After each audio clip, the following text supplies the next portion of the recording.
When the Prophet ﷺ says, pray as if it's your last prayer, it's that you actually shut off the idea that there's anything beyond this prayer, that there's any future prayer, that this is the last prayer that I'm going to meet Allah subhanahu wa ta'ala with. Imagine this is the last time you get to talk to Allah in this dunya, that you have that interview with Allah subhanahu wa ta'ala.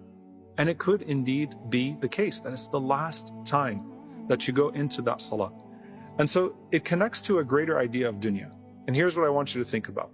You can't pray as if it's your last prayer without treating every day as if it's your last day. And so in general, the way that you view life is the way that you view prayer. The way that you view death is going to inform the devotion or lack of devotion that you find in your salah. So pray as if it's your last prayer means live as if it is your last day. So how you prioritize prayer is how you prioritize the akhirah over dunya in the general sense, and how you prioritize Allah over the people in the general sense. And it's important to also understand that you're not going to be able to dismiss everything except Allah subhanahu wa ta'ala when you enter into the salah if you're not already prioritizing Allah subhanahu wa ta'ala over everything else when you're not in salah.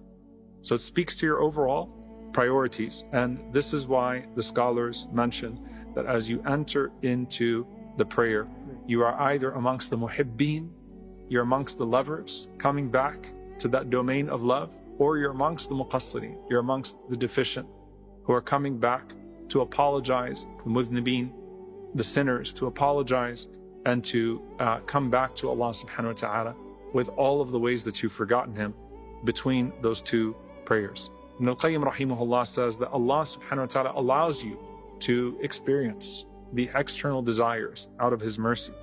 But in His mercy, He invites you to His banquet of salah 5 times a day. And He uses what Ibn Mas'ud radiallahu anhu described the Quran as the banquet of Allah subhanahu wa ta'ala, right? That you are invited to a banquet of the Lord at least 5 times a day. And when you come in, every salah has its different ingredients. It has a different amount of rak'at. It has the prayer being recited out loud or silently. It has different components, and all of that is meant to inform you in a certain way. He says, and if you look at the different ingredients of the prayer, the recitation of the Quran is the best recitation. So the best to hear and the best to recite is the Quran. Dua is the best way to ask for something, and you have that. You have qiyam and ruku' and sujood, and these are the best motions of the body. And you're bringing light in the process to every single part of your existence, even physically. You're bringing nur to yourself. Nur in the heart, light in the heart, light on the tongue, light to the ears, and light to every single one of your limbs. He says that the angels, the earth, the mountains, the rivers, they all rejoice at your prayers.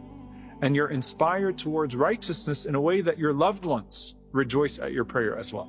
Because they see that the salah is generating a meaningful prayer, is generating a meaningful change in your character. And just like fasting has farhatan, has 2 joys. When you break your fast here and you meet Allah subhanahu wa ta'ala with it, you meet Allah subhanahu wa ta'ala with your salah in complete joy, because the standing before Allah on the Day of Judgment is going to be determined by the standing before Allah subhanahu wa ta'ala in this dunya. And so you think about Allah calling you to a banquet, inviting you to a banquet, how you come to that banquet, how clean are you, how respectful are you, how attentive are you to that banquet, where are you sitting at that banquet, how much are you paying attention. All of that is important. And Uthman radiallahu ta'ala anhu said that if our hearts were right, that they would never get enough of the word of Allah subhanahu wa ta'ala. And he gives this example, rahimahullah ta'ala, Ibn al-Qayyim. He says, imagine a starving person who comes to a feast, and all they do is they take 1 handful of food and they just put it in their mouths and they leave. So this is the example of a person that is completely in ghafla, completely in heedlessness. And Allah Azza wa Jal calls them to an act to where they could completely immerse themselves in something beautiful, transformative, but they only take a handful and they abandon that table. And so the drought of the heart is called ghafla. It's heedlessness, and that's being distant from Allah subhanahu wa ta'ala. And salah is the purification of ghafla, the ultimate purification of heedlessness. Aqim as-salata bi dhikri, establish the prayer for my remembrance. And when the heart is watered with the mercy of Allah subhanahu wa ta'ala, then the branches become moist and they produce all sorts of fruits and vegetables and beneficial things.